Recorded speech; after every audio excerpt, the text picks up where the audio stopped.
Welcome to the Ever After cast, brought to you by Ever After Holidays. We're your hosts, Mattie. And I'm Laura.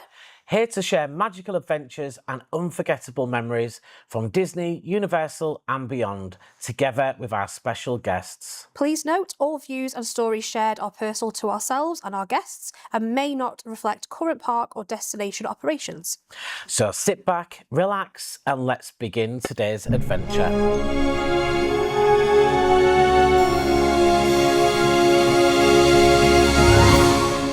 Everybody, and welcome to episode 8 of the Ever After cast. Again, another week. My name's Mattie. And I'm Laura. And we are your hosts on this magical podcast adventure. And this week we have a very special guest. This is Lucy. Want to say hello, Lucy? Hi, everybody. Yeah, so Lucy is some of you viewers and listeners out there might be really familiar with a company called attractiontickets.com. So attractiontickets.com is the largest attraction ticket supplier in the world, and Lucy works for the trade arm of attractiontickets.com. So we work with Lucy and all the people there to help you with your magical holidays to Disney and Orlando Universal destinations around the world. But like we do with all our guests, we do like to find out about yourself and your own Disney and Universal journeys. So Lucy, if you want to just first of all maybe tell us about your first ever experience of a Disney destination. Do you know what? I've been a huge Disney fan my whole life, Mattie. It all started, I will confess, I was born in 1985, so this was a while ago. But when I was a little girl, Disney used to produce a VHS video that you could phone up for and you could get posted to your house to give you some holiday inspirations. And I, about 5-6-year-old me, managed to pick up the phone, order one of these by myself, got it in the post through, and do you know what? I watched that video on repeat. I want to find the old videos and react to them because I remember one right at the end of the Little Mermaid VHS, which was a Disneyland Paris promotion. But it was Disney World. The video was, but the actual footage is Disney World. Yeah, because I was so confused. The boys in a hot air balloon.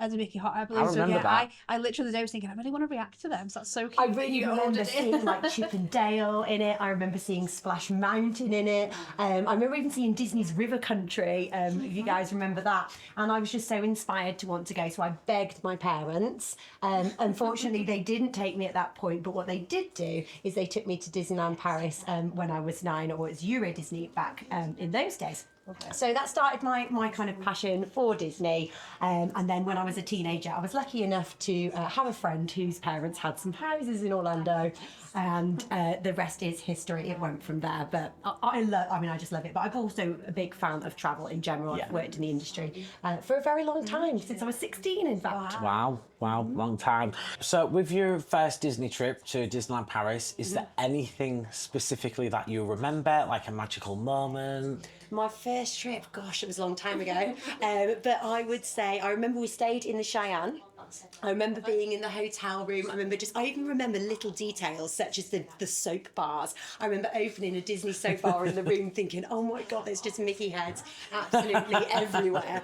And then, as a young child, my first sort of enjoyable rides, my first memories were like It's a Small World, Pirates of the Caribbean, all of those sort of dark rides, water-based, and that was the beginning. That was before I was a massive thrill seeker. Yeah. Do you remember who your first character was that you met?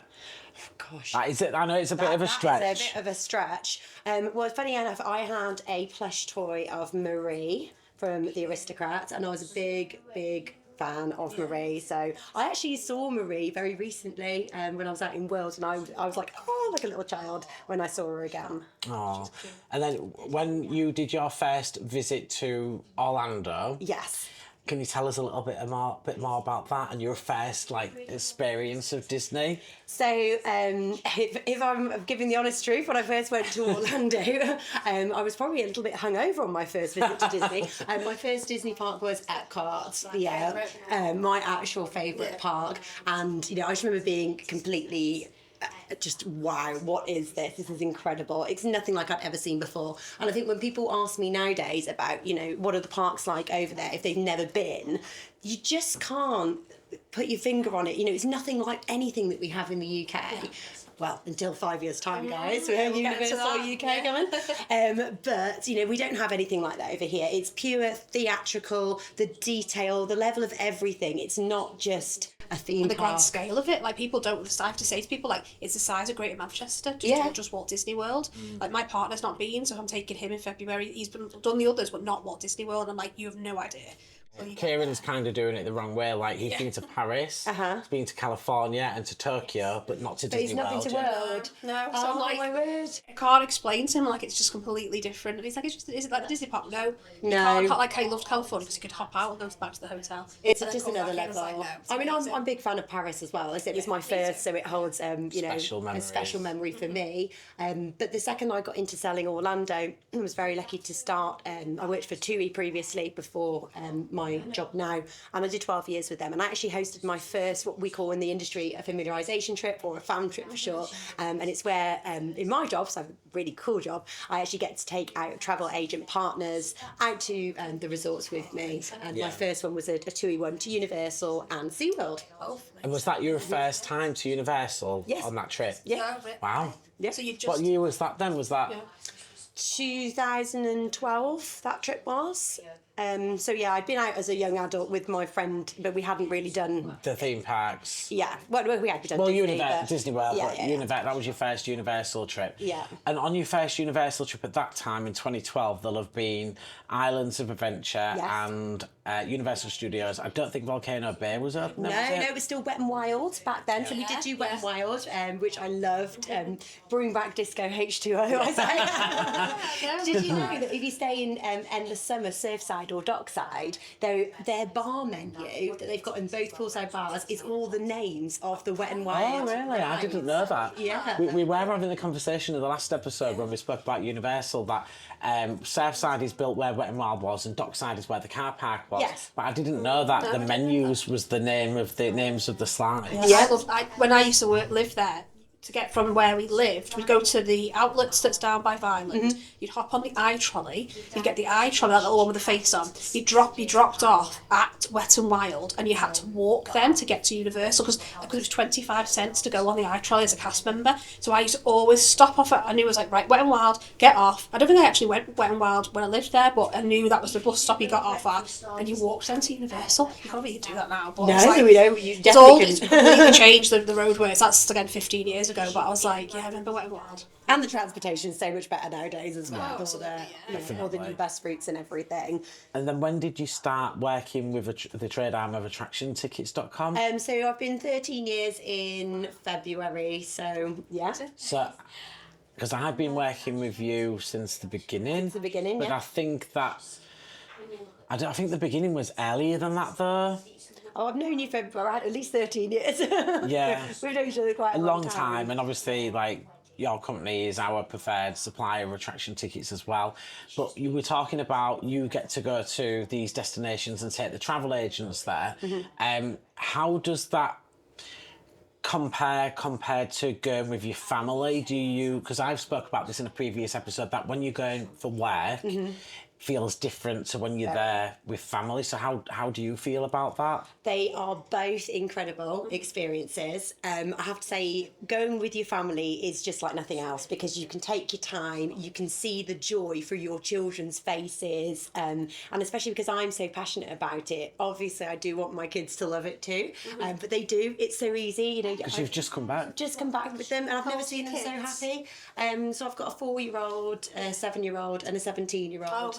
And actually, it was my 4-year-old's birthday whilst we were on that holiday. So he celebrated his birthday in SeaWorld on Halloween, in fact. It's a really good age range to see kind of how different age ranges are over there. And Definitely. Yeah, you have to kind of, and it caters to everybody, I think. That's the best thing about it. Because we were talking about this in the Universal episode that Universal's height restrictions are a lot higher for most of the rides than what Disney World's attractions are. Yeah. How did, because obviously with the ages of your children, like, how do you find that your teenager prefers Universal or Disney, or the younger ones prefer Disney or Universal, or do they love both They're equally? all adrenaline junkies, my kids. So I have to say they all prefer Universal, but they do love Disney too. And my 7-year-old's favourite ride in Disney was Tron. So you can see he is a like the sea. And Tower Terror, that's their other favourite. So with the height restrictions, this is interesting. So Joshy was still 3 when we went, and I took him on the Tower Terror, and he did absolutely everything that he could possibly do for his height. He was tall enough for Guardians of the Galaxy Cosmic Rewind, which I was buzzing for because I was measuring him week after week, just wanting to see if he was going to be able to get on it, and he did. So that 42 inches is the magic number, basically, for what we would deem... Take note, everybody listening and watching. 42 inches. And like I said, he was 3, nearly 4, and I believe he is of average height for that. Tower Terror, the restriction is lower, so most 3-year-olds would be able to go on it. Some people would say, is that a bit extreme? How did you cope with that? I've seen ride photos of children looking extremely scared on the Tower Terror. I'll show you my ride photo afterwards, but actually Josh's hands are in the air, he's smiling, and he asked to go back on it straight away. So over my experience of taking travel agents out on fam trips over the years, I have learned a way to kind of not gently coax people into it, but help people overcome their phobias when it comes to rides, because some people are scared. So he doesn't. I just can't relate because I was fuming as like a 3-year-old when I couldn't go on Splash Mountain on my first trip. I was raging because I wanted to go on those rides. Well, that's what Joshy's like. He cries if he can't get on something. He literally cries. But obviously, old people who just are traumatised for some reason. They just are scared. They don't know, it's unknown, isn't it? So yeah, how do you like get people? What's your kind of top tips for that? But that's good though, and I know you do that with travel agents, because when we went on the preview trip to Epic, the day that we went into Islands of Adventure, I didn't know this until the end, but the VIP tour guide had said that you told the VIP tour guide that they were going to get me onto Dr. Doom's Fear Fall. And we were talking about that in the last episode, that is one that I will not do. But luckily for me, we'd overrun, they didn't have time to take us on it, and that's when the tour guide told me. Next time. So that's Lucy trying You're not done. But what I will say is that it's not with my kids, because I've obviously used the same tactics, which is basically when you go on a ride, don't be like, oh, I'm terrified. Be like, wee, this is fun.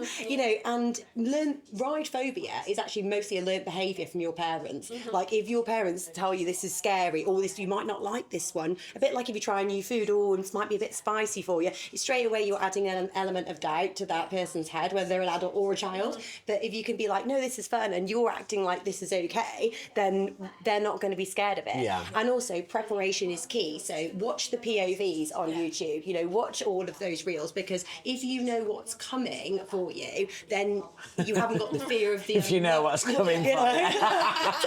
Totally. So with Tower Terror, I told them, this scary haunted drop tower, and we watched videos of it, and therefore they weren't scared. I think that's where we went wrong when I went with my friend Emily and her little boy for his birthday a year or so ago.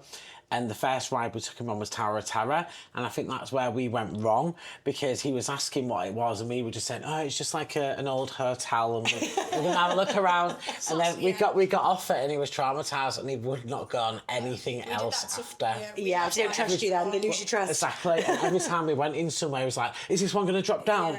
We did that with my auntie on Dinosaur. We went, it's not dark. It's not scary, it's not loud, and there's no dinosaurs in it. She gets in it and it's just like all of that. And they're like, they're complete lies. We're not going to trust them ever again. No, with my nephew, I just said to him on Tower Terror, we went to the Paris one, that was his first experience of Tower Terror. I think he was, 4 maybe. I just said to him, just when we get to the top, just shout. Because my mum didn't go on it, because she always never used to go on the rides, but she was always bag watcher, or she does them now, but she was always looking after my sister, because my sister was really, really small, like growing up. So I was on all the rides, and it took her a while because she's only small.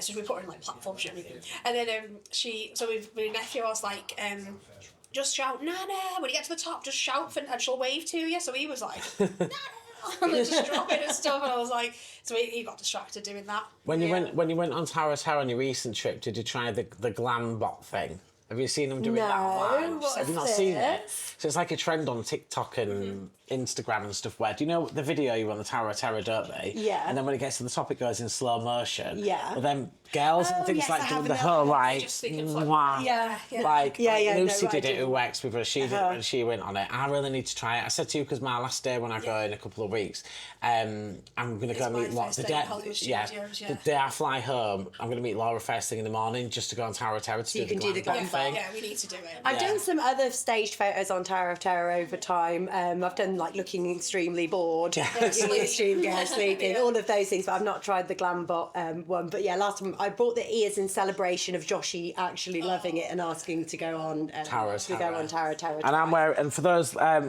listening, not watching, I'm wearing a Tower of Terror t-shirt today and a Tower of Terror cap as well. So, and you're a bit Twilight Zone inspired today as well. Yeah, you are actually. Yeah. We didn't even discuss this. No, we This is genuinely just, didn't. It's just come out like this. But then obviously we're taking the travel agents as well. I suppose like going with your family, you get to see things before you get to go with your family, and then kind of like you know what you're doing when you're there with your family. So you're not going with like not sure what to do, rabbit in the headlights, you know, you're prepared and you're like, we're going to do this, we're going to do that. Yeah, there's always a plan. And, you know, when it comes to going around the Orlando theme parks, I think kind of you can go and wing it, but planning, it's just so much better if you plan it. There's so many reels out there, isn't there, where like, you will listen to me. Yeah. but you know, it's true that I obviously became a leader of my own family kind of doing that.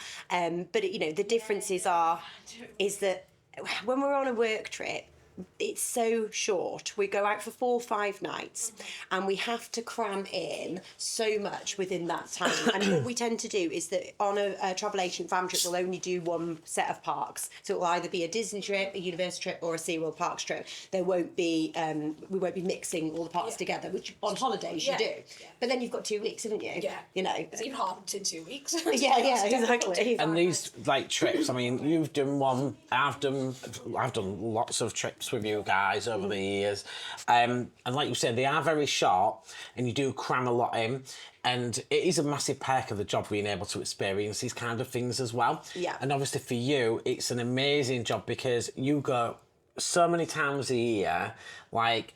Probably get to it's such a special job that you've got as well because a lot of families like people dream of going to these places and you get to do it all the time for work as well. Yeah. I mean, people who've never been before. That's one of what I love about it. When I'm taking someone who's never been. It makes it so much more special for me because you probably love seeing the all the travel agents that you take and they're like, oh my god, I can see. They're in awe of everything, and it's just amazing. Makes you feel like it's so special. It makes you feel like your first time again, I guess. And but I don't know if you guys find the same. I don't find it ever gets old for me anyway. No. No, we wouldn't be doing this job. I don't think if we thought that. Yeah. But really special experience as well, like because of the job that you do, you get all the VIP experiences and things, so you can get it all done for the travel agents. But I think something that's really special was last year with the Epic Preview trip. Mattie was lucky enough to be able to be one of the first travel professionals to come out with us to experience Universal's Epic Universe. And yeah, I mean, just what a trip. We actually were lucky enough that we went in even before the press. So we weren't allowed to take any photographs. Which is kind of weird. So difficult. Yeah, I was like, he's like, no, I've got nothing, I can't take anything. And I was like, well, tell me about it then. Like, I need to know everything. It was so difficult not being able to just get your phone out and take pictures. But when you say you've done that, though, you've gone into a brand new theme park in Orlando. Before it opened, and you just enjoyed it. It is like a life, like... something you'll never forget. It really was. It's never going to happen again. It's a highlight of my life. Yeah, like, it's never going to happen again. And like, there's probably not going to be another major theme park in Orlando opening for a good 10, 20 years minimum. Yeah. So it is an amazing thing, and it's a massive, massive perk of the job as well. I cried that day a lot. I just kept bursting into tears. I'm like periodically throughout the afternoon. Do you remember the end of the... Because the only rides that went open was Battle of the Ministry. Yeah. And I think that was it. That was the only one that We went didn't open. get to ride Stardust that day. No, because at the end of the day... Because it had gone down by the end of Yeah. the day, and we actually unfortunately missed Remember, it. we were waiting for ages though, and then we were leaving because we had to go. I think we were going over to City Walk for something to For eat. dinner, I think, yeah. But we had to keep pushing back the time we were meeting because we were all waiting for taxis, and we couldn't get taxis because it was new. It wasn't open yet. Yeah, the taxis didn't know where to come to pick us up, and the security weren't letting them in the car park. Yeah. So taxis were irregular, and then. For anyone watching this, guys, it's all sorted now. I ended up getting a taxi back, but then you ended up waiting and walking back. But I remember when we were waiting for the taxis, Stardust Races started up again. Oh, yes. And you was like, should we go back in? I was literally that desperate to go on it. Oh, but You back did to do it in the height end, restrictions. didn't you? Yeah, on Yeah. a different trip though, Yeah. not on. We didn't get to do it on that particular Of trip. course, I remember saying, Yeah. I've only done it once on the green side, so I'm ready to go on it. Oh, yellow is amazing. I do. I think you get more airtime on the yellow side because it's got quite a more sort of humpy bumpy I part. love I can't tell the difference. I did both of them. you? Seriously, I did both of them multiple times, and I generally I couldn't tell the difference. I filmed them with my meta glasses, both of them Nice. as well. But when I was physically on it, to me it felt the same. I felt like I got more of a headache off the green side, and I don't normally get headaches or anything from rides, but I did find there must be a lot more G-force, I don't know, on the green side. But I found the yellow side made me come out of my seat a bit more airtime. You said, didn't you, that you thought it was more intense than Velocicoaster? No, I thought it was smoother. I know the Velocicoaster stuff. I went on Velocicoaster like a couple of days after, and after that I thought, I think I'm a one and done today. I don't need to go back on that with Stardust. I was like, it's just fun. It was smooth. That bit where it's looping and Oh, I the love other that. one. I'd not done it at night, so I was like, I really need to do it at Well, I night. did it at But night I and just filmed think that it's as well. like- it was just smooth. When I got off, I was like, whoa, like that was like it was like a dance. I felt Yeah. like you were dancing with the other coaster. That's how And the I would music's describe really it. good The as well. music, And did you know the music that they play on it during the day is different to the music they play on the night? Is it? Yeah. Oh, I didn't know that. Yeah. Oh, there you go, learn something new every day. Well, James, my middle child, 7 years old, he was tall enough to ride Stardust Racers, but he was not tall enough for Velocicoaster. Oh, really? I know. Same, like, No, they were different manufacturers. Yeah, different Yeah. Stardust comes over Stardust is here. Man rides, Yeah. and Velocicoaster is in interim. Yeah. I think so. Yeah. Yeah. Yeah, no, slightly. And you'd think it looks pretty much like the same thing. Yeah. So no, he was just too short for It just, I mean, Velocicoaster. when you hang on upside down a Velocicoaster, I mean, Velocicoaster, we've spoke about this, like, that is an attraction where I do love it, but when I go on it, my adrenaline's going that much. When I get off, I've got a cold sweat, and I have to sit down for half an hour with a drink. But it's up for me, it's a once and done. I can't go on it multiple times. Oh, I can. Absolutely not for me. I've done 3 times in a row on Oh, it. That's God, my yeah. record. Tower Terror, my record is 6 times in a row. I could do that, but I haven't done it 6 times. Have you seen, I was saying this in the last video as well, have you seen with Velocicoaster, when you'd probably like it if it did this, I wouldn't. Oh, it doesn't make it up the hill? It doesn't make up the hill and it goes backwards. I would love it when that happens. Yeah, but I'm the sort of person, I get excited if I'm on an aeroplane and we have a go around. So, you know. So if it doesn't make it up the top of the hill, I'll be like, yes, it's good to go again. Oh, absolutely I not. do like on Love to Build some rides where they do like break you have to have an exit and stuff, like a back behind the stage exit and stuff. I love all that. Oh, You do wish, mate. but because you've been on them so often, you want something to slightly Something to be safely, different. Yeah. but yeah. Is there a ride enjoy. that your children and you really enjoyed the most in Epic Universe as a family together? Oh yeah, definitely. So Hiccup Swing Gliders, you know, was just perfect because they're massive Toothless fans. You've not Apart from seen obviously it? meeting him. I haven't seen it. I haven't still seen haven't it? seen it. I I meant watched to on the watch it Wednesday. before I went back, Oh. but I haven't still seen it yet. Oh, it's so lovely. So I don't know who any of the characters are or anything. I think once you see it, then you can really appreciate the detail that they've gone to with the House Trainee Dragon Land of Epic Universe. It is, the details absolutely The phenomenal. show's really good as well. And even the mannerisms of the characters and everything, you know, they've really got it spot on. All the dragons, the baby dragons, you know, they're just so cute. The actors in the back there as well. Yeah, because you bought a couple of the baby dragons as well, didn't you? Yeah. When we went on the They preview trip. love those dragons. I bought the ones in the eggs. It's like a surprise one that you kind of It's hatch also out. in the shop do that, yeah. Stacey really wanted the sheep in the dragon outfit. Brilliant. So I'm like, I'll have to see if we can get that. Maybe I already have when this comes out. I've already bought it. We'll see. I won't be going back to Epic till September, but I am going to watch it before I go.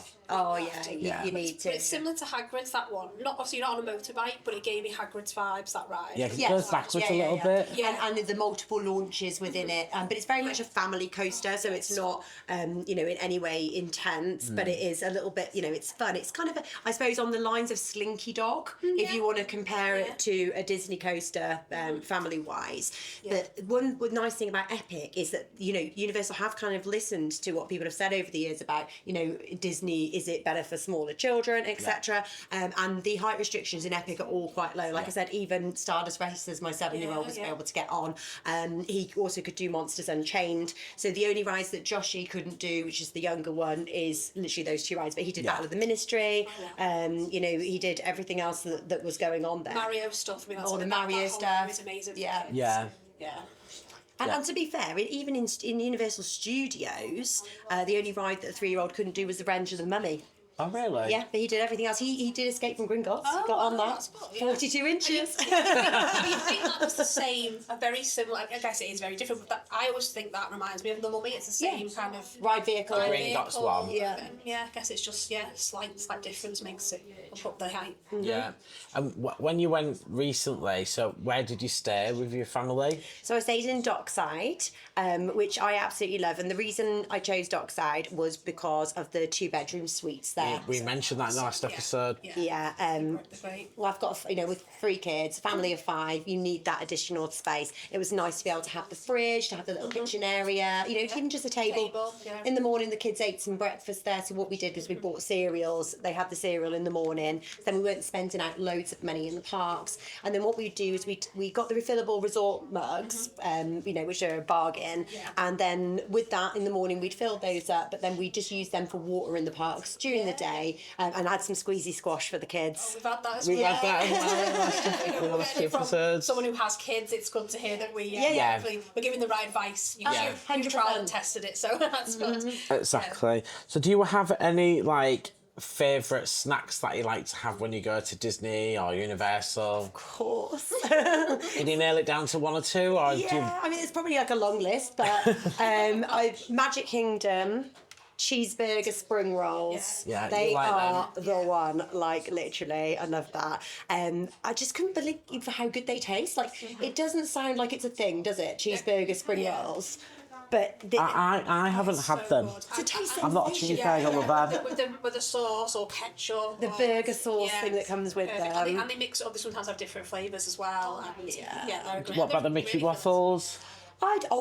The Topolino's Terrace Kids Meal Mickey waffles are my particular favourite. Okay. But I ordered the steak for breakfast in Topolino's Terrace because it's a fixed price menu. Yeah. So I sound like I'm being extravagant here. I'm really not. It's a fixed price menu, and no matter what you order, it'll cost the same. So I'm like, you may as well get the steak. Yeah. and We eggs. spoke about that. Was it last episode? I can't remember What would because you say about that? That's one of the Topolino's Terrace is one of my favourite restaurants. Me too. I would highly agree. And, it's just so magical. That's actually one of my probably best Disney memories, being with my family, is seeing my children's interaction with the characters during that meal.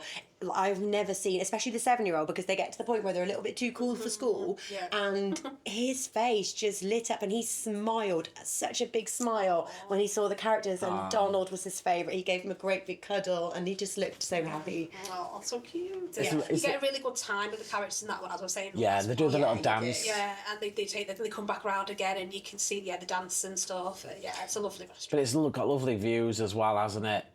From there as well. Yeah. Is there any other restaurants that you love, that your favourites? Topolino's is definitely my favourite all-rounder.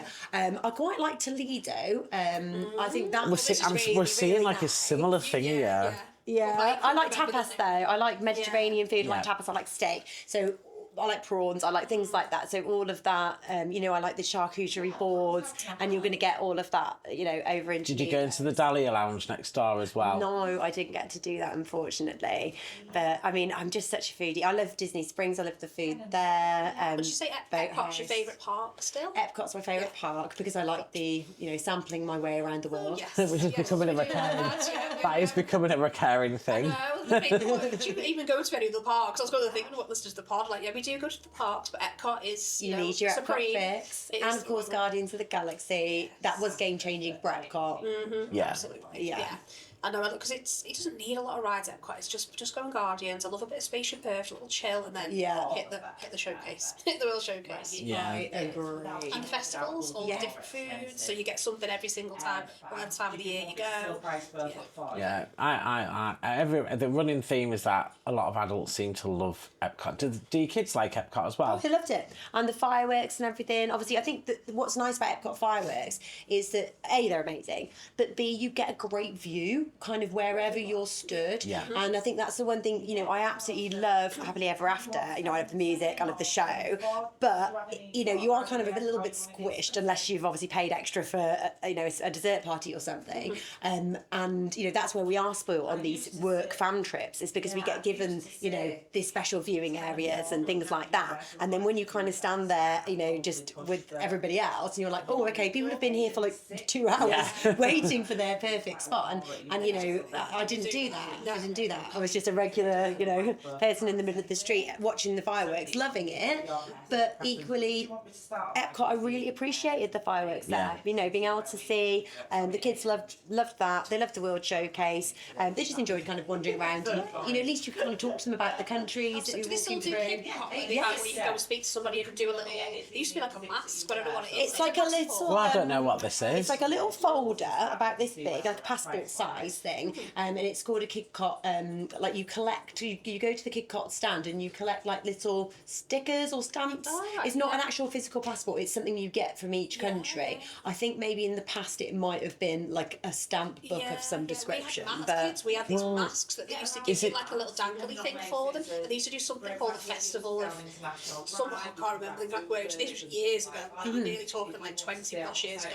And they do like a little parade in World Showcase. You'd give like this little like wish to this person and in the parade, and it was like a festival mask. But it was the same sort of thing. You go around the country, you speak to the person. That's how I learned about going and working there, because we, as an 11, 12-year-old, I was like, how do I get your job, Miss whoever you are, the UK Pavilion? How are you working here and you're from the UK? And they were like, well, it's through this and blah, blah, blah. And that's how I And that's kind of how you discovered learned it. about it. Yeah, just talking to them. But So it's, is this like a little passport that you get stamped? Because when I was there in November, I did notice in Epcot near the tills, do you know when they've got the queue and they have all the little bits and bobs you can buy? They have these grey passports in Epcot, and I picked it up and I thought, what is this? And I turned it over and there was like loads of stamps and stuff.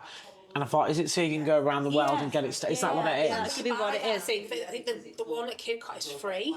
But This one you had to pay You for. can pay for a passport as well and do a very Yeah, similar thing. it was like a grey. It looked like a real passport, and it was grey. Yeah, no, it's not like a physical book thing. It's something you go and collect. I think I seem to remember it's a sticker, but I could be wrong. I did that's this cute. about 3-4 years ago, and I actually did it as part of a travel agent fan trip. So I got them to do the KidCot. Oh, that's really good. I played a bit of a game, like a race across the world idea, and then they I had like to go that. and collect the KidCot stuff, and also create a selfie trail. If I ever get a fan So- trip with you, Lucy, I want to do that. We can do We all that. wanna We can do that. Yeah. Because you can also ask the cast members, like if you go to like, the Japan Pavilion or something, ask them to like write your name in Japanese and stuff like that. really? It's really good. Like This is what I mean. Like you learn so much from speaking to different people through their experiences, and that's the whole point of the podcast. Like with the different guests and stuff, so for people to listen and take people's stories and go and create their own.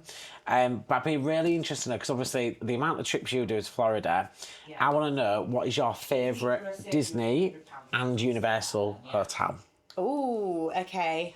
So, favourite Universal hotel would have to be toss up between Hard Rock. No, of course. No, that makes sense. Or obviously Portofino. No, I'm going to go with Hard Rock as an overall favourite, just because it's absolutely awesome. It's trendy as. I love the fact that, you know, I want to say that they've got speakers in the swimming pool, but they actually have that in other Universal hotels now as well. But I just like the vibe. It's cool as, and the breakfast in there, the kitchen in the Hard Rock. Oh my God, they do this thing, which is like a peanut butter, banana and toffee French toast. And it is Laura's in literally, Going it's there. to die for. It is just pure heaven on a plate. Why are you giving me plate extra things Sorry, to do? sorry. Because I'm not in somehow. So yeah, that's in the kitchen, Hard Rock. And yeah, I just like the vibes now. I've had some really, really good memories in that hotel. It's nice and small as well. Yeah, and walkable to the parks. We've got the water taxi you can get Yeah. on, but you can actually walk directly from it as well. And of course, you know, you do get the added benefit of getting the express passes yeah. with the Yeah. deluxe privileges. And then your favourite Disney? You've probably stayed at them all, I I would have say. stayed at the majority, but I've been very lucky that I've stayed mostly in the deluxe and modern resorts. I haven't actually stayed at any value. you not? No, I sound like a right snob. It's not that. It's because on my own holiday, obviously, I've stayed at Universal and I've stayed in villas. So I've never actually stayed on site with my family before. So if I was to stay on site with my family, then I am totally eyeing up Art of Animation because That's my family favourite suites. value. Yeah, be my eye up. Yeah. But from ones I've stayed in, it's got to be Grand Floridian. Yeah, But I like Grand Floridian and Wilderness Lodge. Yeah, but it's just the crown. It's just the crown. It is the crown jewel of the Walt crown Disney jewel. World. But I do. Why I say also yacht club is because I love the boardwalk area. I think of a night time going down to the boardwalk. Yeah. Yeah, is absolutely, just. yeah. We've had some People good don't times go down there. Like that's like people don't go to me like, well, what's behind Epcot? What are you on about? I'm like, it's this whole like entertainment. Like right behind Yeah. the hotel, all the hotels you go around, and the bars and the food And the convenience actually of where those properties are. So obviously you've got Yacht and Beach Club, you've got the Boardwalk Inn, all of those round there. You can walk to the International Gateway, so you've got your own entrance into Epcot, but then you've also got the Skyliner access then as well over to Hollywood Studios. You know, it's just a really, really the boat, nice Hollywood position, and the boat Studios, as well. And you can walk. Yeah. and you can walk. Yeah. Yeah, we've had some good times at the Boardwalk. We've had some good times. We did go. Do you remember we went over for like one of the last nights of Jelly Rolls? Oh my God. We actually did. We really did. Can you remember that? It was, we weren't going to go, and it was like, they only announced it was closing down a few weeks before, and they didn't give a lot of notice on it. It was just gone Yeah. one day. But they had given an official closing date, and we were like, we have to go and see this, Mattie, didn't we? And it was just the best night. What's such a shame. What's going in there? Do we know? No idea, but I mean, I hope they do something with it because now your only option really is a late bars there. Is like the Bellevue Lounge and then Abracadabra, Abracadabra. And of and course the you've got Atlantic dance Dance hall. Hall. Yeah. But it just sat really well next to Atlantic Dance Hall, you know, as another option. Yeah. You know, We because did the dual and piano one in, is it O'Neill's in Universal? Pat O'Brien's. Pat O'Brien's, sorry, yeah. And that was really popular. We did that on the fam trip. Yeah, for it was similar to Universal, so that. It was kind of that on a it larger works really scale. well, yeah. I don't know. I think Jelly Rolls is was really iconic when it came to dueling pianos. But I have a new favourite dueling pianos now. Where? Howl at the Moon.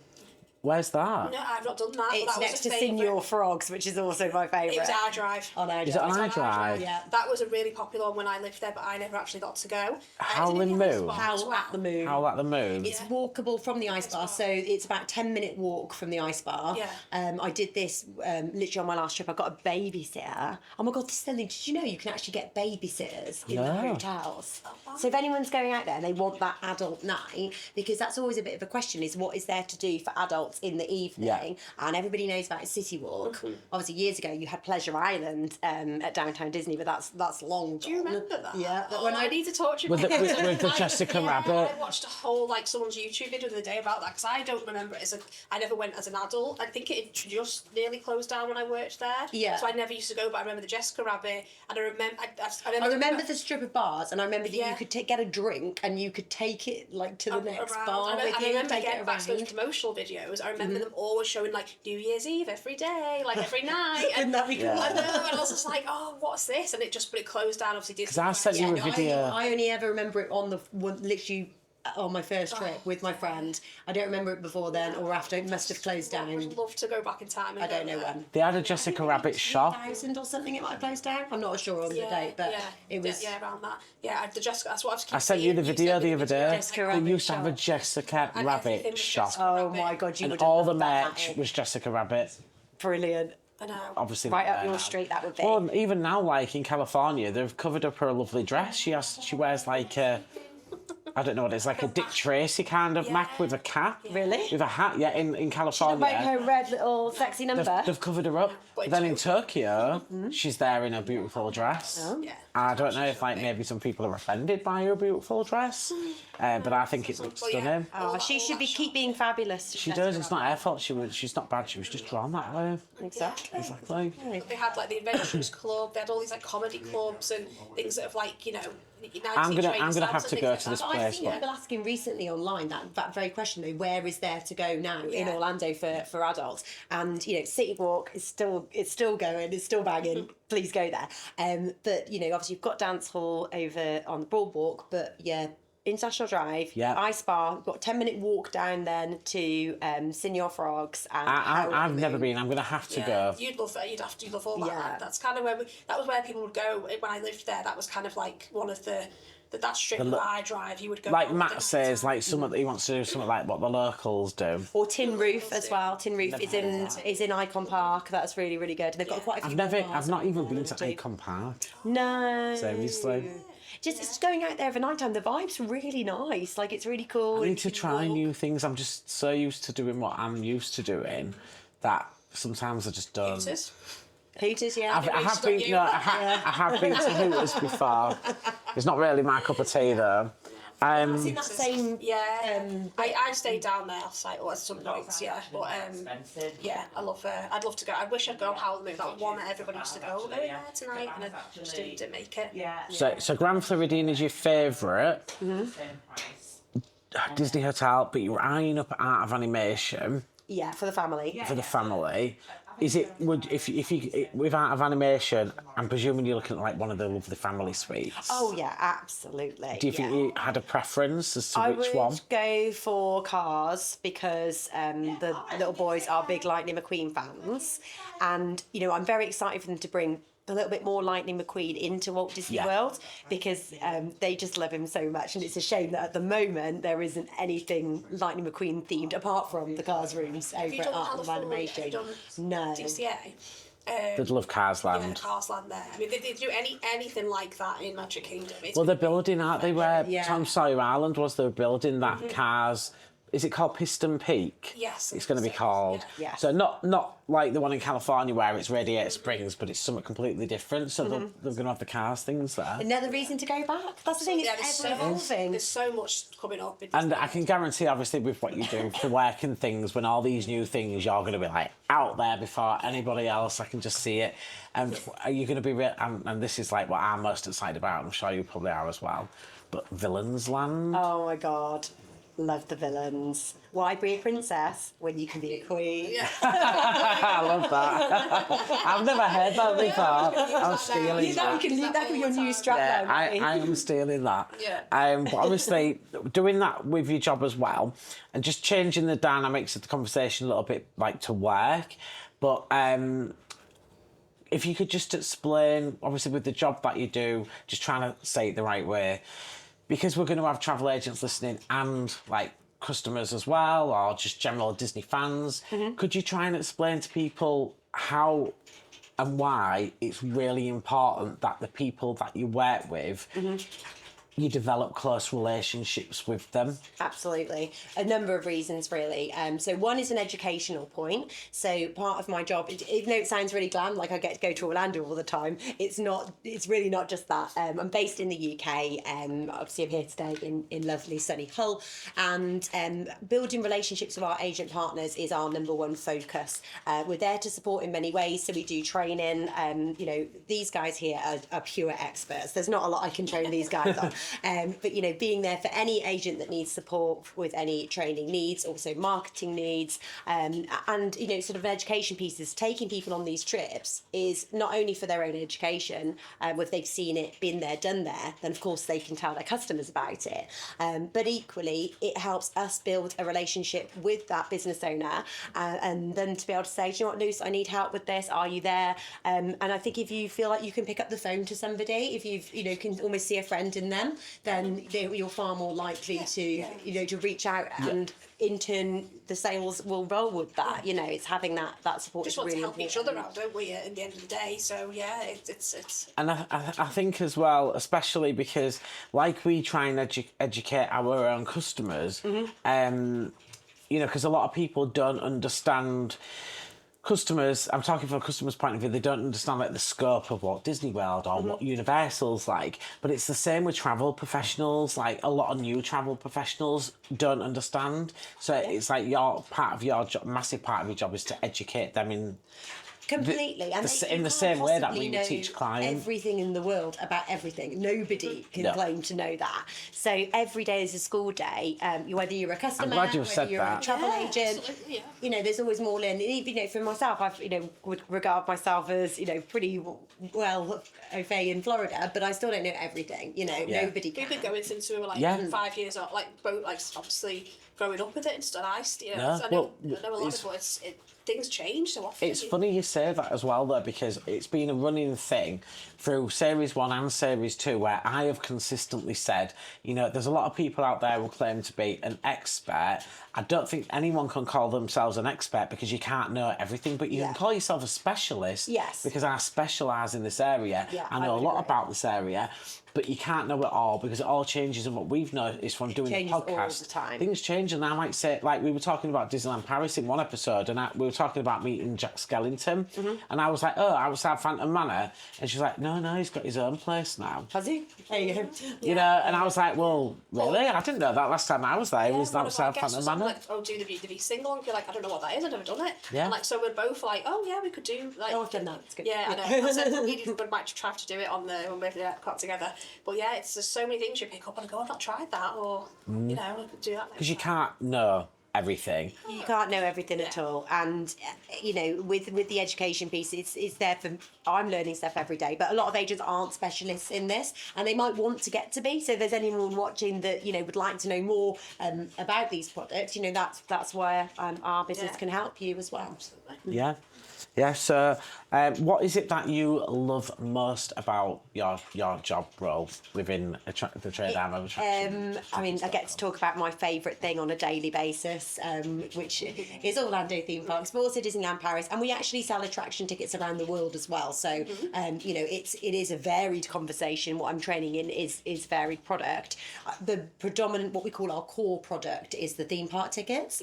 But then we do sell other destinations such as Iceland or Wow. and you guys, it's something that you can incorporate too. Maybe you're doing a twin centre with New York and Orlando, or you're making or some LA or something. Yeah. I've done Yeah. LA before. Yeah, because obviously. movie star homes tours. Yeah. There's other stuff. But it's like LA as well. Like obviously we do California for clients, and we can book as part of the package, like the VIP tours at Universal Studios Hollywood, which obviously is coming from you guys, and the Universal tickets, the Disney tickets, and everything. So just for everyone listening and watching, that's pretty much how we work together. Where, like, there's all this thing online about DIY holidays, which I've spoke about before, which is great. And if you come to Ever After Holidays, we can we'll be the same price, if not cheaper, if you DIYing it. Instead of you going like direct to attractiontickets.com to buy tickets and then Disney Direct for your hotel or Disney Cruise Line for your cruise or wherever, and then your flight's direct, our job is to package it all up with our suppliers, and then we at all protect it and look after it for you. It's it's financially protected. So that's really where these relationships come from. But I've just got to say, well, Lucy as well specifically, like Ever After Holidays is 9 years old in March. I actually worked with Lucy before Ever After Holidays with another employer, and when I set up Ever After Holidays, and again about relationships with suppliers and things like that, really important, pretty much all the suppliers that I started and brought over to Ever After Holidays are the same suppliers that I worked with in previous employment, and I haven't changed those relationships at all. They are the same relationships that I have pretty much had, must be like I was there for like 9 years, so you're talking nearly 20 years. Worked with the same people, so the relationships Are so are important. really important. Because I know if I've got a problem, I can ring you, I can tell you what my problem is. I've got a little vent to you. You won't get offended by me. not at all. And then I'm like, right, so anyway, how are you? Yeah. And of course, we'll always work to fix your problem, swiftly. Yeah, and it's Not that we you're ever really sure, have don't any get many you're problems. passionate about the product as well, which is good because we certainly are. But we know like you love the theme parks and all that as well, so that's all. But also, it's thinking creatively, working collaboratively together, and thinking of new ideas. Like, how will we do this? What about running an extra booking incentive for our customers? And we can having those relationships means we can have those conversations, share those ideas, and ultimately, everybody's a winner, including the customers, because they're getting their specialist knowledge, best deals by booking with yourselves. Is there anything that both travel agents and customers might not realise that goes on behind the scenes with your role? Oh God! Well, it sounds glamorous, but there'll be a lot of moments where I'll be stuck on the M6 in Cawley services because there's been a huge accident, and I'm just sat there like, please kill me now. It's raining, and I'm not going anywhere. I'm probably jinxing myself for driving back home home tonight. But yeah, behind the scenes, a lot goes on. We forward plan what we're doing for the rest of the year.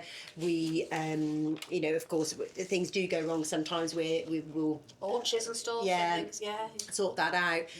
But we will do different events throughout the year, training events, training days for travel agents. We also do sort of road shows on the go. We're part of a wider membership association called Tiptoe, which is a tour operator professional membership, and Conferences.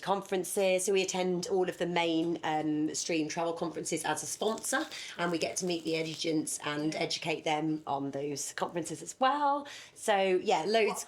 Busy. Loads on, yeah. Constantly. I don't know how you don't lose your voice sometimes, to be honest. I do in conference season Well, because yeah. I'll be doing Conference 6 talk. conferences in a row, and I have no voice left by the end of it because we do a lot of speed networking, they call it. Sounds like some people say speed dating, but if you're watching this podcast, that probably sounds so wrong. It's not what you think. It is actually. Single travel agents out there? No. It is actually where you'll train a group of people for say 10 minutes and then they move on to the next table and learn about a different product. But what it means for us is that we are saying the same thing again Over and over. again. And you do tend to lose your voice by doing that for hours and hours on end. But I love it all. I have not one negative thing to say about my job. I'm very, very privileged and fortunate to It's very exciting. Yeah. be able to do this. Is there anything on the horizon? I know we briefly spoke about some of the expansions coming to Walt Disney World, but is there anything in the pipeline that's been announced that's to do with attraction tickets and attractions that you're specifically really excited about? Oh, yeah, 2 major things. Obviously, we've got a bit of a while to wait for them, but I'm very excited for us to be able to sell Disney Abu Dhabi when that comes, and also for Universal UK when that comes. So both of those projects, that. And hopefully we'll be able to put those as well. Yeah. Fingers crossed. Fingers crossed. So it's all, tentative at the moment, but It'll be here soon. It'll be here before all you know those it. Expansions at Disney World and then those 2 parks. I mean, they'll be here in no time. We were talking before about 2021, 2020 being it's like that's just got like. Well, years just pass so quickly. Yeah, that'll be the same amount of time. It'll be Christmas again soon. Yeah. I know. Is there any top tips that you could give to the general public and travel agents about attraction tickets for Florida? Definitely. So number 1 top tip would be to pre-book. Do not think that you can go there and buy a ticket. Of course you can. You're welcome to, but it's going to cost you a lot of money. The gate prices are astronomical, but that's because they have a captive audience and you're hardly going to tell your child at the gates waving to Mickey Mouse saying, sorry darling, it's too expensive, we're not going in today. You're not going to do that. So pre-booking is key. You're going to get the best prices with Ever After Holidays, booking as part of your package and having the tickets included.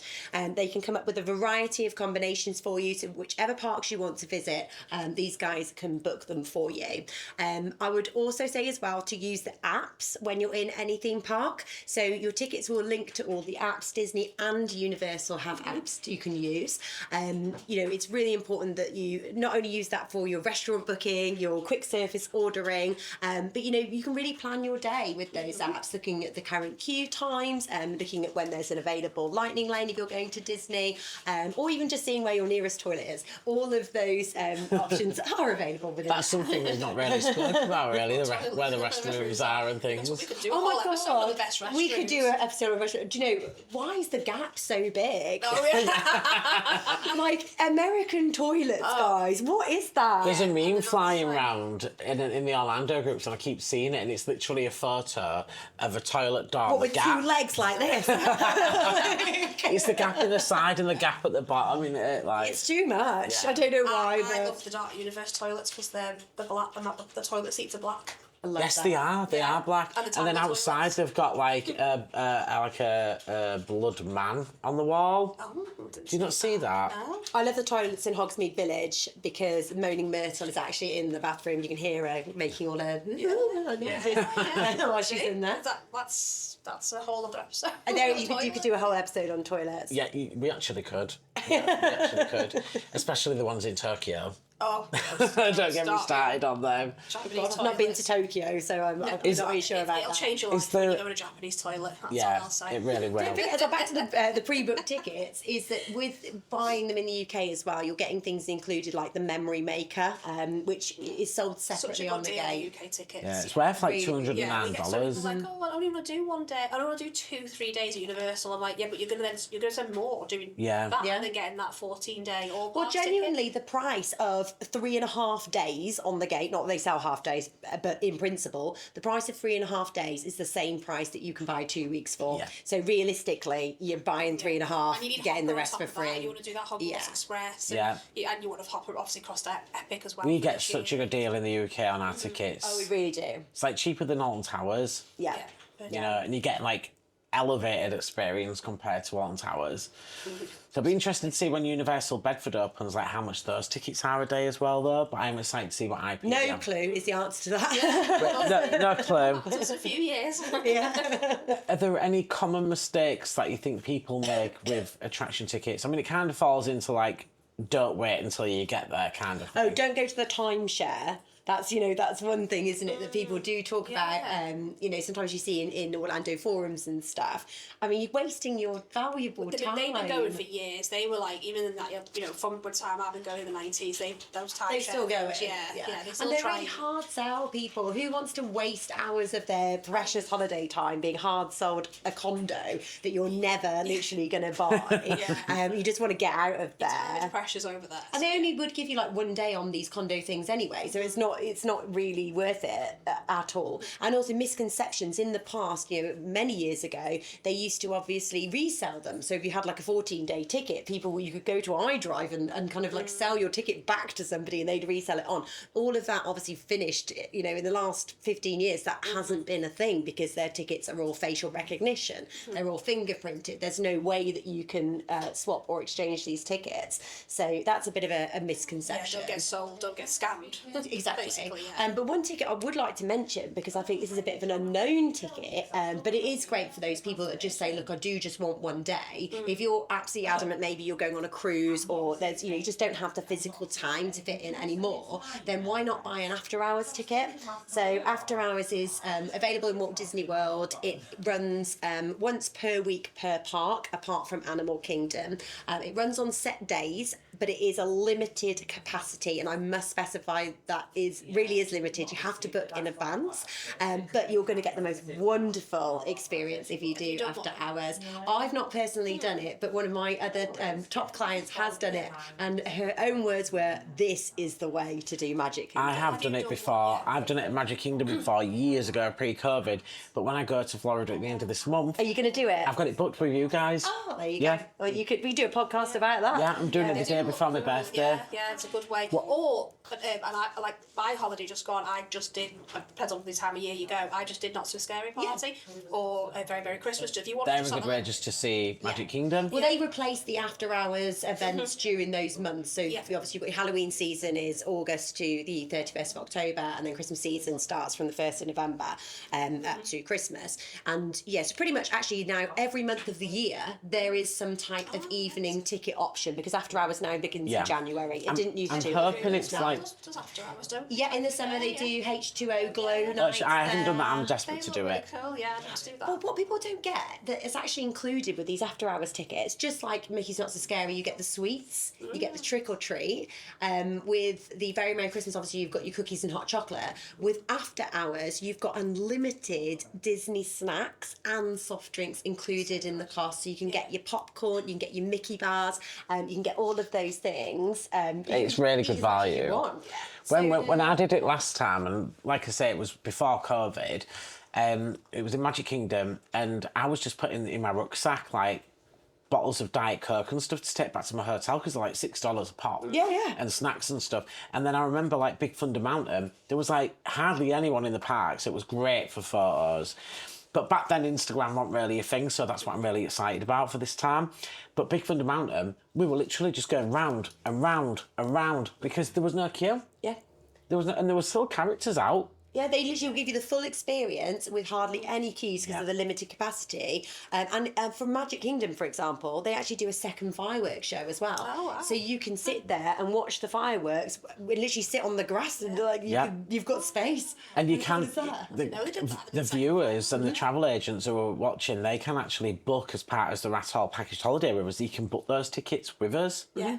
Because it's great if you're a person who goes to Orlando, you know, big Disney fan, you've gone loads of times, it's nice, like, something different, isn't it? Yeah. Because you want to mix it up or do something, or if you say just doing a Universal trip. Yeah, or like whatever, your Disney. recent trip. Yeah. Yeah, we were doing a cruise, Universal on a cruise, so we added in that night, so yeah, it's good to mix it up a bit. Be able to have those little Yeah. tidbits. I was looking into doing it, it just doesn't fall on the days I want to go. No, in it's February, the Magic Kingdom but- one's the 9th of February Yeah, that so week. we get That's the there week you after. get there. Yeah, we've got very limited time, so but yeah, I definitely do one. Yeah. So then, that's a good point. We've never spoken about the after hours tickets on any episode, so. There you go. Good, it's come out now then. Thank you for bringing that up.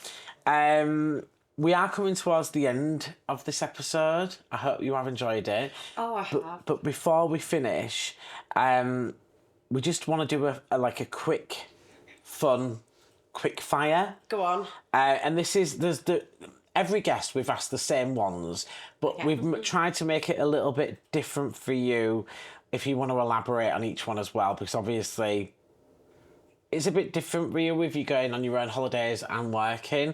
But Laura, do you want to go through them usually do these ones. you can ask the ever after question as well? I was say we're doing that one too. Yeah, because we ask everybody the ever after question. Okay. So it's usually quick fire. So it's usually don't. I've think got to about, give a one-word answer. Yeah, don't think about it's going to be this or that. You can elaborate on But if you want can elaborate to. if you want to, because it's a little bit less feasible. You want to talk about it a bit Okay. further. Okay. So Disney or Universal? Universal. Why? Because Universal's awesome. Disney's the most magical place on earth. Universal's the most You're a awesome thrill place seeker, on aren't earth. you? I'm a thrill as seeker, we yeah. found out, so yeah, absolutely. Are you an early start in the parks or late nights in the parks? Late nights, I'm a total night owl. Yeah. Fireworks. Fireworks, stay to the end, Yeah. and then go out afterwards. Yeah. Hit the boardwalk. Yeah. Thrill rides or shows? Thrill rides all the way. I'm no bag holder. Yeah. What's your number one thrill ride? Velocicoaster. Perfect. Planning every detail or going with the flow? Planning every detail because I like to be able to maximise my time. Yeah. Know what I'm doing, book my restaurants, get the food I want, get the rides I want, and then I can then have some pool time or chill. Yeah, perfect. Well, see, you're doing that with the groups of the travel agents and with your family and stuff. So I'm a planner as well, but I enjoy it. Me too. It's not a job to me. I love doing it. Do you know, like you just saying, like you like to plan as well? When you're taking the travel agents on the fan trips, do you plan the itinerary? Yes. Yeah, so I work with our partners to do that. So yeah, overall we plan it, but we'll work with either Universal or Disney. We'll put in our requests if there's anything particular we want to do, and they're pretty good. We've got an excellent relationship. So I bet you really enjoy suppliers. that aspect of it as well, planning. Yeah. Because it's like planning a million holidays a Sometimes year. we add in extras as well, because I've done, for example, a Disney fan trip I've taken in the past. We extended that by an extra day, and then we added in like a different type of product to it. So we actually did, and this is probably one of my coolest ever Florida experiences, and you guys obviously can book this too, is the manatee swim in the Crystal River. And to be able to go and swim with these manatees in their natural environment, just where they live, is... Whereabouts is that? Yeah. It's so cool. It's about an hour's transfer from, I got picked up from Disney. Okay. Hours transfer, and you wear like a wetsuit and stuff. It's a river that's 18 degrees all year, so it doesn't matter if it's hot outside, it's still 18 degrees. They give you wetsuits and everything. And they give you these, you know, when you learn to swim and you have those pool noodles. Oh, yeah. So they give you some pool noodles because you're not allowed to kick your legs because it scares the manatees. So they literally, you just sit on this pool noodle, hold on to it, and then don't make any splashing, just kind of float around. And you have a snorkel, and they use drones to find where they are.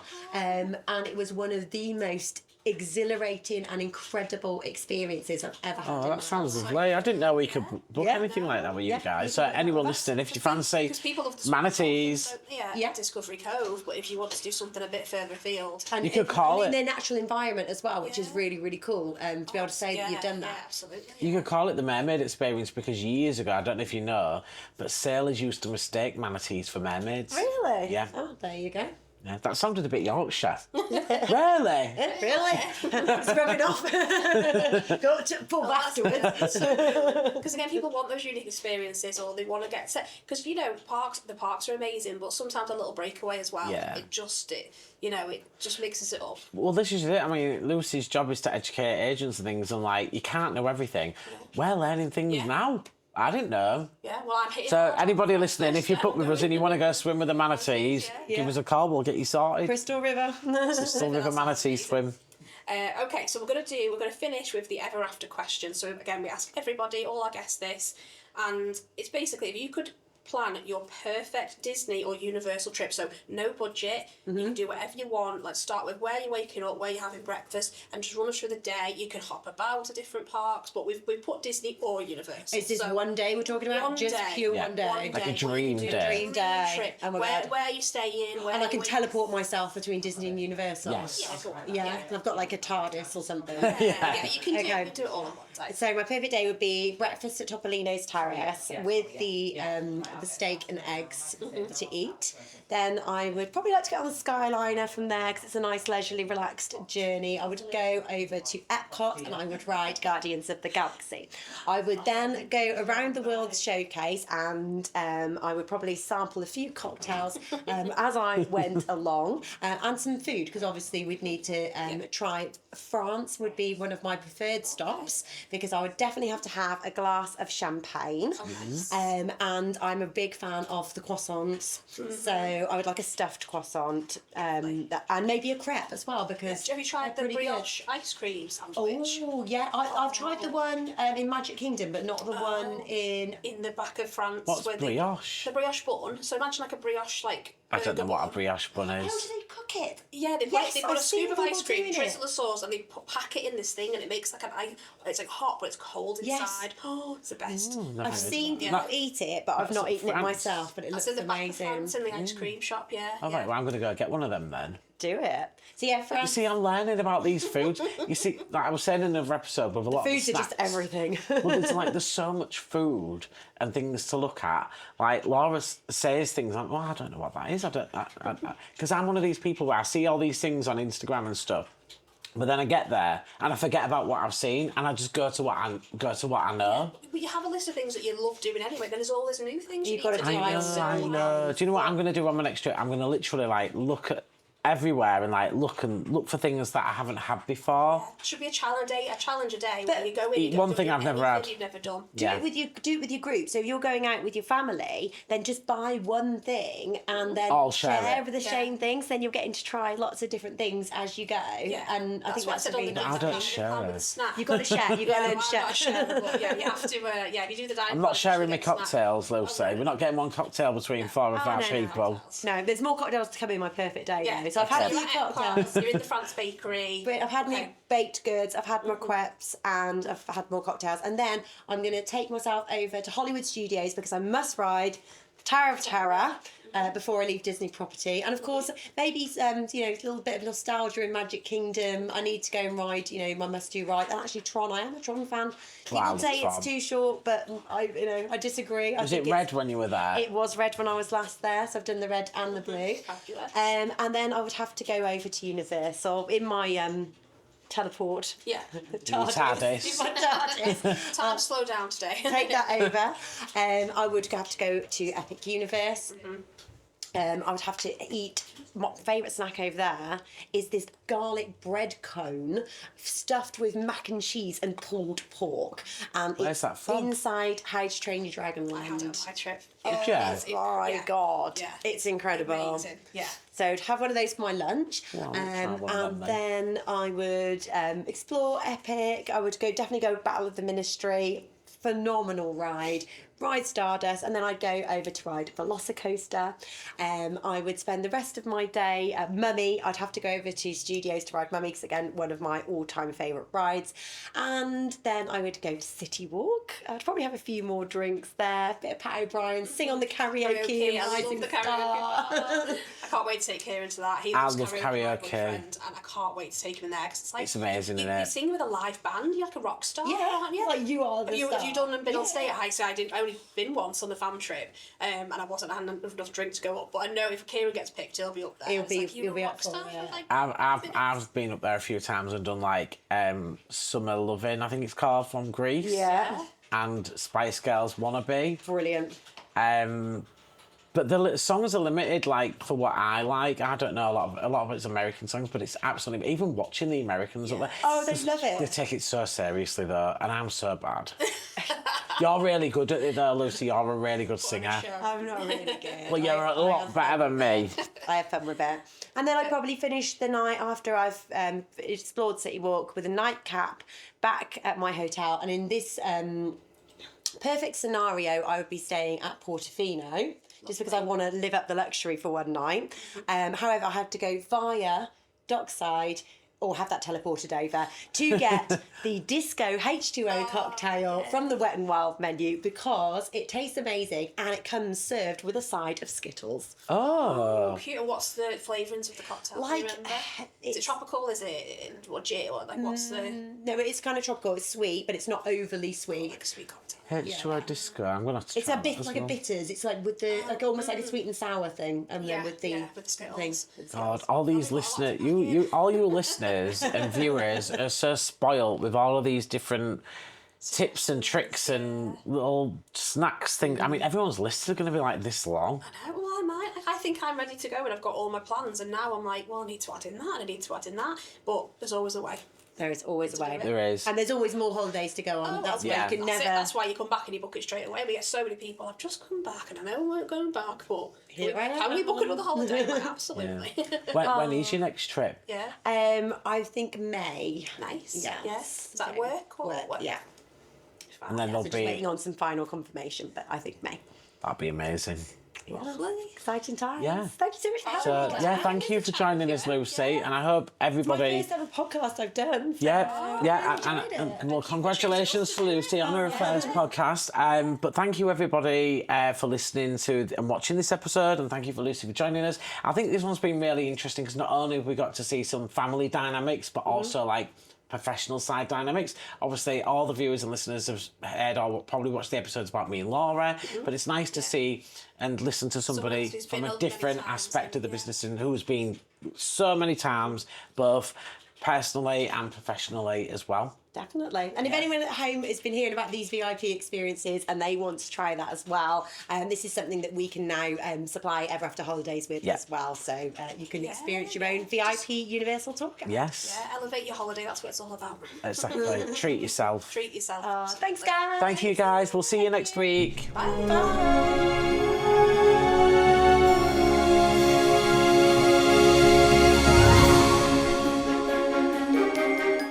Thank you for joining us on the Ever Aftercast. If you've enjoyed today's episode, be sure to subscribe and share the magic. For more Disney and Universal travel inspiration, visit everafterholidays.com or follow us on social media. You can follow myself, Mattie, on Instagram at Mattie Happily Ever After. And you can follow me, Laura, at Kind of Magic Laura. If you want to find daily holiday offers and more, you can also visit facebook.com/everafterholidays or follow our Instagram at eafterholidays. If you'd like to be a guest on a future episode or you have any questions you'd like us to answer, please email info@everafterholidays.com. See you real soon.